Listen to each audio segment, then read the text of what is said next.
C'est une vision non pas de recommencement mais de progression, de rencontrer des hommes et des femmes très dynamiques qui portent les valeurs de l'agriculture à bon niveau malgré toutes les difficultés après 2 ans de Covid et le conflit en Ukraine qui révèle des besoins de souveraineté alimentaire. C'est de voir des hommes et des femmes qui portent des projets, qui les portent parfois avec difficulté mais toujours avec un optimisme parce que ça donne du sens à leur vie, ça donne du sens aussi à leur notion entrepreneuriale.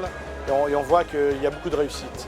Il faut bien comprendre que depuis 20 ans, c'est 15% d'agriculteurs en plus en Guyane. Je crois qu'on doit être le seul département français à avoir cet investissement. C'est dû à la démographie, mais c'est dû aussi à un marché et à une volonté aussi de pouvoir nourrir son prochain dans une très bonne qualité et compétences sanitaires.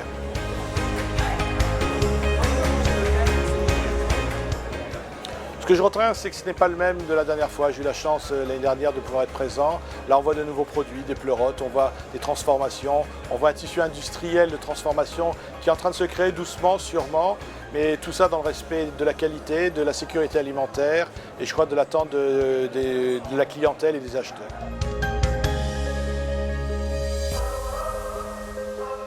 Pourquoi c'est idéal? Parce que ça donne du sens à la notion de la décarbonation.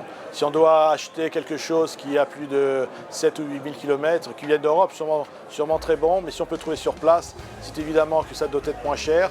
On sait que c'est bon. On connaît aussi celui qui a produit. Ce qui donne du sens, et la décarbonation veut dire que souveraineté ne veut pas dire repli sur soi, mais vraiment ouverture vers l'extérieur. Et ça donne du sens à la vie, et c'est l'idée même de la République.